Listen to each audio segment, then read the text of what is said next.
ఎక్కడ ఎలా ఉండాలో అలా నమస్కారం చెయ్యాలి. అందుకే మనకి తెలుగునాట ఒక అలవాటు ఉంది, మీరు చూడండి, దండం పెట్టాడండి అంటారు. దండం పెట్టాడండి అంటే దండము అంటే కర్ర, కర్ర పెట్టాడు అక్కడ ఏమైనా, దండం పెట్టడం ఏమిటండి అంటే ఒక కర్రని మీరు అలా పెట్టి ఎవరో పిలిచారని ఇలా అన్నారు అనుకోండి, అది టక్కన పడిపోతుంది. దండం పెట్టడం అంటే ఏమిటో తెలుసా అండి? భగవంతుని మ్రోల, తల్లిదండ్రుల మ్రోల, గురువు మ్రోల, పెద్దల మ్రోల అలా పడాలి. నీకు సాష్టాంగ నమస్కారం తెలియక్కర్లేదు, ఒక కర్ర పడిపోయినట్టు పడిపోవాలి వాళ్ళ ముందు. అలా పడిపోతే ఉత్తర క్షణాభ్యున్నతి.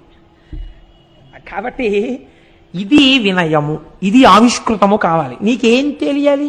నీకేం తెలియక్కర్లా, అలా పడగలవా? పోని నేల మీద ఒక్కసారి పడిపోగలవా? ఒక్కసారి ఇలా తల వంచగలవా? ఇలా అనగలవా? ఇలా అనడం ఎందుకు? 5 జ్ఞానేంద్రియాలు, 5 కర్మేంద్రియాలు, బుద్ధి, శిరస్సు 11ంటిని నీ స్వాధీనం చేశానన్నావు. అలా అనగలవా నువ్వు? అలా అనగలిగితే సువినయో యస్య స్వభావాయతే, అలా అన్నవాడికి లొంగిపోవడం ఆయన అలవాటయా? నీతో వచ్చేస్తాడు ఇంటికి. అంతటి అమలేశ్వరుడు నీ వెంటబడి వస్తాడు, నీ ఇంట్లో కూర్చుంటాడు, నీ గుండెల్లో కూర్చుంటాడు, నీ సంగతి ఆయన చూసుకుంటాడు. నీకెందుకు భయం? తస్మిన్ మే హృదయం సుఖేన రమతాం, నీ హృదయంలో కూర్చుని నిన్ను కూడా ఆనంద స్వరూపుణ్ణి చేస్తాడు, సుఖం ఇస్తాడు నీకు, నిన్ను రమింప చేస్తాడు. సాంబే పరబ్రహ్మణి, అటువంటి అంబతో కూడినటువంటి పరమేశ్వరుడు ఉన్నాడే, ఆయన అమలేశ్వరుడై ఉన్నాడు. ఆయన్ని తెచ్చుకోవడం నువ్వు నేర్చుకో. మనకి ఇటువంటి స్థితిని పొందినటువంటి వాళ్ళు నాయనార్లలో ఒక మహానుభావుడు ఉన్నాడు. ఆయన్ని అమర్నీతి నాయనారని పిలుస్తుంటారు. ఈ అమర్నీతి నాయనార్ది ఒక చిత్రమైనటువంటి స్వరూపం. ఎందుచేత అంటే ఈయన భగవంతుణ్ణి అపారమైనటువంటి భక్తితో కొలిచాడా అంటే భగవంతుణ్ణి కొలిచాడని మీరు చెప్పలేరు. ఆయన భాగవతుల్ని కొలిచాడు. ఇదో చిత్రం. భగవంతుణ్ణి కొలవడం గొప్ప, భాగవతుల్ని కొలవడం గొప్ప. అంటే భాగవతుల్ని కొలవడం చాలా గొప్ప. భగవంతుణ్ణి ప్రేమించిన కన్నా భాగవతుల్ని ప్రేమించిన వాడిని చూసి భగవంతుడు సంతోషిస్తాడు. నాకు ఉపకారం చేయడం కన్నా నా కొడుకు పరుసు ఎవరో కొట్టేసినప్పుడు అదేంటి స్టేషన్లో టికెట్ కొనుక్కోవడం ఎలా అని చెప్పి దిక్కులు చూస్తున్న నా కొడుకుని గుర్తుపట్టి, నువ్వు కోటేశ్వరరావు అబ్బాయి కదా, ఏం బాబు ఇలా నించున్నా అంటే, ఎవరో పరుసు కొట్టేశారండి, ఆ పండగకి ఇంటికి వెడదాం అనుకున్నాను, టికెట్ కొనుక్కోవడానికి డబ్బులు లేవు, ఎలాగా అని నిలబడిపోయాను, ఇక్కడ నాకు ఎవరు తెలియరంటే, పర్వాలేదులే నాయన నేను ఇస్తాను డబ్బులు, కొనుక్కో, మీ నాన్నగారు నాకు పరిచయం అయ్యా అని చెప్పేసి ఒక టికెట్ కొని ఇచ్చారనుకోండి. మా అబ్బాయి వచ్చి, నాన్నగారండి నిన్న నా పరుసు కొట్టేస్తే ఫలానా వారండి ఆయన నాకు టికెట్ కొనిస్తే వచ్చానన్నారు అనుకోండి, నా జీవితాంతం మీరు నాకు జ్ఞాపకం ఉంటారు. అంటే ఒక ఉదాహరణ చెప్పా, మా అబ్బాయికి అలా పరుసు పోవాలి, మీరు టికెట్ కొనాలని నా ఉద్దేశం కాదు, లేకపోతే ఉపకారం చెయ్యమని నా ఉద్దేశం కాదు. కానీ తన వారికి చేసిన ఉపకారం తనకి బాగా జ్ఞాపకం ఉంటుంది. అందుకని ఈయన ఏం చేసేవాడంటే ఒక గొప్ప సత్రం కట్టాడు. భాగవతులందరూ కూడా అక్కడికి వచ్చి భోజనం చేసేవారు, చక్కటి భోజనం పెట్టేవాడు, వాళ్ళకి రోజు వస్త్రదానం చేసేవాడు. ఈ భాగవతులందరూ భగవంతుణ్ణి నమ్మినవారు కాబట్టి ఇవి నేను ఇవ్వడం వల్ల ఈశ్వరుడు ప్రీతి చెందుతున్నాడనేవాడు, అందుకు ఇస్తున్నాననేవాడు, పొంగిపోతుండేవాడు, పరమ సంతోషపడిపోతుండేవాడు. ఇలా చేస్తుండగా కొన్నాళ్ళకి శంకరుడు చూశాడు, నీ గొప్పతనాన్ని లోకంలో ప్రకాశింప చెయ్యాలరా, నేను ఇలా విడిచిపెట్టేస్తానా అన్నాడు. ఇదే వినయంతో ఒక్కసారి భగవంతుడు ముందు నిలబడితే ఎలా హృదయంలో దూరి రక్షిస్తాడో చూపించడం అమర్నీతి నాయనారి యొక్క జీవితం. ఒకనాడు శంకరుడు బ్రహ్మచారి రూపంలో వచ్చాడు. ఓ గోచి ఒకటి పెట్టుకుని ఆ దర్భలు చేత్తో పట్టుకున్నాడు, ఓ గొడుగేసుకున్నాడు, వామనమూర్తి వచ్చినట్టు వచ్చాడు. వస్తే ఈయన గబగబా ఎదురెళ్ళాడు. ఓయ్ రుద్రాక్షమాలలు వేసుకుని విభూతి పెట్టుకుని ఎంత అందంగా ఉన్నాయో, ఓయ్ పిల్లడా చాలా సంతోషం, ఇవాళ నువ్వు మా యొక్క సత్రంలో ఉండి కొద్దిగా భోజనం చేసి హాయిగా ఉండి వెళ్ళాలి నాయనా అన్నాడు. తప్పకుండా మీ సత్రంలో ఉంటాను, తప్పకుండా మీరు పెట్టిన భోజనం చేసి పెడతాను, కానీ ఒక్కసారి నదికి వెళ్ళి స్నానం చేసి వస్తాను. నాకు ఉన్నవే 2 గోచీలు, ఒంటి మీద ఒకటి ఉంటుంది, ఒకటి దండానికి కట్టి ఉంటుంది. ఈ దండానికి కట్టినటువంటి గోచి ఆరలేదు, వచ్చిన బాధ ఇంకా తడిగా ఉంది, నీకు ఇస్తాను, దీన్ని ఆరేయి. ఎలా ఆరేయాలో తెలుసా? బాగా ఎండగా ఉన్న చోట ఆరేయి. నేనేం చేస్తానంటే అలా వెళ్ళి స్నానం చేసి ఇలా వస్తాను, నువ్వు నాకు ఆ పొడిగోచి ఈ తడిగోచి విప్పేసి పొడిగోచి పెట్టుకుని భోజనం చేస్తానన్నాడు. ఆయన అన్నాడు అదెంత పని, తప్పకుండా. అంటే ఆయన అన్నాడు ఇదేదో ఒట్టి గోచి అనుకోకు, మహామహిమాన్వితమైన గోచి, కాబట్టి దీన్ని చాలా జాగ్రత్తగా ఉంచాలి సుమా.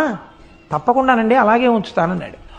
ఇప్పుడు దాన్ని పాపం ఈ అమరనీతి నాయనారు జాగ్రత్తగా పట్టుకెళ్ళి మామూలు బట్టల్లో కలిసిపోయి అందరూ ఆరేసుకున్న బట్టల్లో దీన్ని ఆరేస్తే ఎవడో పట్టుకుపోతాడేమో అని చెప్పి కాటేజెస్ లో చూడండి గోడల మీద అందరూ బట్టలు ఆరేసుకుంటే తీసుకెళ్లిపోవాలి కాదు, పాపం పక్క రూమ్ లో వాళ్ళు ఆ రూమ్ ఖాళీ చేసేసే ముందు చూసే గోడ మీద మన బట్టలు ఉన్నాయి పట్టుకొచ్చి అంటే పక్క వాళ్ళు ఆ తువ్వాలు కూడా మడతట్టి పట్టుకుపోతుంటారు. అలా ఎవడ పట్టుకుపోతాడో ఇదేదో చాలా పవిత్రమైన గోచి, శక్తి కలిగిన గోచి అన్నాడు ఆయన. ఎందుకు వచ్చిందని చెప్పి ఈయనే గోచి ఆరేసి అక్కడ కూర్చున్నాడు. ఆరగానే మడతెట్టి దాన్ని తీసుకెళ్లి అందరికీ వితరణ చేసే వస్త్రాలతో కలిసిపోకుండా భద్రంగా వేరే అట్టే పెట్టి బీరువాలో పెట్టి కూర్చున్నాడు. ఇలా వెళ్ళాడు, అలా వచ్చేసాడు. ఏ స్నానం చేయాలి, నెత్తి మీద గంగ ఉంది అన్నాడంతే తడిసిపోయాడు, వచ్చేసాడు. అబ్బో ఒళ్ళంతా తడి చలేస్తోందో తొందరగా గోచి బట్రా పెట్టుకుంటానన్నాడు. ఆయన లోపలికి వెళ్ళి ఇట్టే వస్తానని వెళ్ళాడు. ఆ గోచియే లేదు, అన్నీ ఉన్నాయి. అమ్మ నాయనో చాలా మహిమాన్విత గోచి అన్నాడు, ఇది ఎక్కడ కూడా అని చెప్పేసి ఇల్లు వెతికాడు, వాకిలి వెతికాడు. ఈయనేమో తడి గడగడగడగడగడలు ఆడిపోతుంటే దిక్కుమాలిన గోచి ఎక్కడ పెట్టావు పట్రా అంటాడు ఈయన. అయ్యా వచ్చేస్తున్నాను, నన్ను మన్నించండి, గోచి కనపడలేదన్నాడు. నాకు అర్థమైంది, నీ కన్ను నా మీదే పడింది, నాకొక మహిమాన్వితమైన గోచి ఉందని, ఎప్పటికైనా నేను నిన్ను చూడ్డానికి వస్తానని, నాకు కొత్త బట్టలు పెట్టే ప్రయత్నంలో ఈ పాత గోచి కొట్టేయచ్చని, దానివల్ల మహిమలు పొందొచ్చని నా గోచి కాజేశావు. హమ్మ వైశ్యుడా, నీ సంగతి నాకు తెలియదనుకున్నావా? నువ్వు చేసిన అన్నదానంలో, నువ్వు చేసిన వస్త్రదానంలో వ్యాపారమే ఉంది, అందులో నీకు నిజంగా భగవంతుని యందు ప్రీతి లేదన్నాడు. అంటే ఆయన అన్నాడు అంత మాట అనకండి, నిజంగా నాకు అటువంటి ఏ విధమైన స్వార్థం లేదు.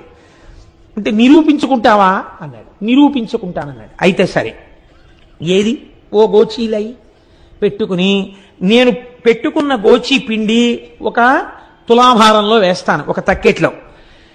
నా గోచి అంత గొప్పది అంటుంటే వీళ్ళందరూ ఏమిటా మొండికేసి మాట్లాడటం, ఏదో పెద్ద గోచి గొప్పది అంటున్నాడు అనుకుంటున్నారు కదా. నా గోచితో సమానమైన వస్త్రాలు ఐశ్వర్యం నీ దగ్గర ఉందేమో చూపించన్నాడు అని గోచీను పక్కన పారేశాడు తక్కెట్లో.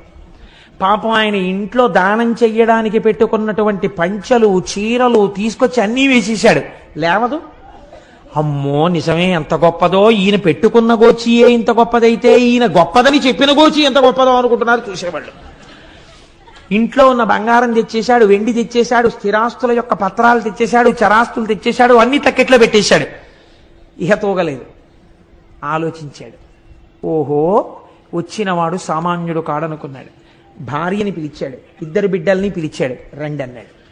అందరూ చూస్తుండగా ఒక మాట చెప్పాడు, నేను ఎప్పుడు ఏది దానం చేసినా, నేను ఎప్పుడు ఎవరికి ఏది పెట్టినా అది పరమేశ్వర ప్రీతి కొరకు మాత్రమే పెట్టిన వాడనైతే, ఆ పుణ్యబలము చేత నా మాట సత్యమైతే ఆ గోచితో సమానంగా ఇటువైపు తక్కెడ పైకి లేచుగాక అని ఆ తక్కెట్లో నలుగురు నించున్నారు. ధన్మని గోచి ఉన్న వైపు కిందకి దిగిపోయింది, పైకి లేచిపోయింది. బ్రహ్మచారి అంతర్ధానం అయిపోయాడు. ఆ దేవాలయంలో ఆయన రోజు ఏ శంకరుణ్ణి ప్రార్థిస్తాడో ఆ పరమాత్మ నందివాహనారూఢుడై పార్వతీ సహితుడై సాకారంగా ప్రత్యక్షమయ్యాడు. ఈ నలుగురిని తనలో ఐక్యం చేసుకున్నాడు. నీవు చేసిన సేవలో ఉన్నటువంటి గొప్పతనాన్ని ఆవిష్కరించి నిన్ను నాలో కలుపుకోవడానికి నువ్వు ఒక్క నమస్కారం నిజాయితీతో చేసినందుకు నా వస్త్రము కన్నా నీ వినయం గొప్పదని తక్కెటిని పైకి లేపి నాలోకి నిన్ను తీసేసుకున్నానన్నాడు. ఇప్పుడు చూడండి, ఇది శంకరాచార్యులు వారు అంటున్నారు, సువినయో యస్య స్వభావాయతే, ఒక్కసారి వినయంతో నమస్కరించగలిగితే లొంగిపోవడం అలవాటైన వాడు అన్నారు. ఏం మా స్వామి చెప్పిన దాంట్లో దోషం ఉందా? అమర్నీతి నాయనారని ఒక నాయనారే ఉన్నారే దీనికి ప్రమాణంగా. కాబట్టి భగవంతుణ్ణి నమ్మినటువంటి వాడికి ఒక్కసారి ఆ క్షేత్రానికి వెళ్ళి, ఓంకార క్షేత్రం దగ్గరికి వెళ్ళి ఆ ప్రణవలింగం దగ్గర, అమలేశ్వర లింగం దగ్గర ఎవరు శిరసు ఉంచి నమస్కరిస్తున్నారో వారికి అన్ని అభ్యున్నతులు కలుగుతాయి. ఆ వెనకనున్న చరిత్ర తెలుసుకుని ఆ లింగము యొక్క స్వరూపాన్ని అనుసంధానం చేసుకుని వినయంతో రెండిటిని ఇక్కడ పెట్టుకుని వెనక్కి తెచ్చుకోవడం మనకి చేతనవ్వాలి. అలా అయిన నాడు మనం అభ్యున్నతిని పొందుతాం. అంత పరమోత్కృష్టమైనటువంటి స్వయంభూలింగము ఓంకారేశ్వర లింగము.